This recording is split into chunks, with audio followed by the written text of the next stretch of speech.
రాజమహేంద్రవరం గోదావరి తీరంలో శ్రీ ఉమా మార్కండేయేశ్వర స్వామి ఆలయంలో వేంచేసి ఉన్న ఉషా ఛాయ పద్మిని సమేత సూర్యనారాయణమూర్తి స్వామివారికి రథసప్తమి పర్వదినాన్ని పురస్కరించుకుని శుక్రవారం తెల్లవారుజాము నుంచి ప్రత్యేక పూజలు అభిషేకాలు నిర్వహించారు.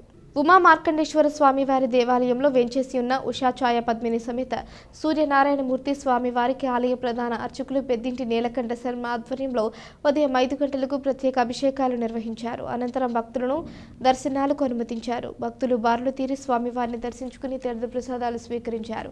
నీలకంఠ శర్మ మాట్లాడుతూ ఆ సూర్యదేవుడి ఆశీస్సులు ప్రజలందరిపైన ఉండాలని కోరి ప్రార్థించామన్నారు. రథ సప్తమిని పురస్కరించుకొని స్వామివారికి విశేష పూజలు కళ్యాణం నిర్వహిస్తామన్నారు. సుమారు 5,000 మంది వరకు భక్తులు స్వామివారిని దర్శించుకున్నారని తెలిపారు. భక్తులకు ప్రసాద వితరణ చేశారు.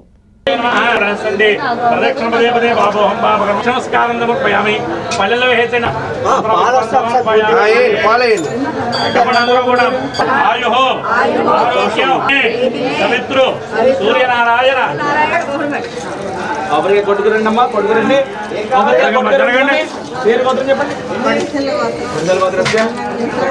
భాస్కర మార్తాండ చండరశ్మి దివాకర ఆయురారోగ్య ఐశ్వర్యం శ్రీయం పుత్రానుశ్చదేహమే. గౌతమి తీరంలో వేంచేసి ఉన్న రాజమహేంద్రవరంలో శ్రీ ఉమా మార్కండేశ్వర స్వామి వారి దేవాలయంలో వేంచేసి ఉన్న ఉషా ఛాయాపద్మిని సమేత సూర్యనారాయణమూర్తి స్వామి వారికి మాఘమాసం రథ సప్తమి మహాపౌర్ణమి పుణ్యకాలం కావున ఈ రోజున ఉదయం తెల్లవారుజామున 5 గంటలకి స్వామివారికి ప్రథమాభిషేకం జరిగింది. భక్తులందరూ కూడా గోదావరి స్నానం ఆచరించి సూర్యనారాయణమూర్తి స్వామి దర్శనానికి విచ్చేశారు. ఉదయం 5 గంటల నుండి కూడా స్వామివారికి పంచామృత అభిషేకములు అలాగే సూర్య నమస్కారములు జరుగుతున్నాయి. స్వామివారికి ఇంకా కూడా ఇప్పుడు 12 మంది బ్రాహ్మణులచే సూర్య నమస్కారములు జరుగుతాయి. సాయంత్రం శౌర్యయాగం జరుగుతుంది. అలాగే సూర్యనారాయణమూర్తి స్వామివారికి సాయంత్రం కళ్యాణ మహోత్సవం కూడా జరుగుతుంది. కావున భక్తులందరూ వచ్చి దర్శించే స్వామివారి కృపకి పాత్ర అవ్వాల్సిందిగా కోరుచున్నాం. ఈరోజు ఉదయం దేవాలయానికి సుమారు 5,000 మంది దర్శనానికి విచ్చేసి ఉన్నారు.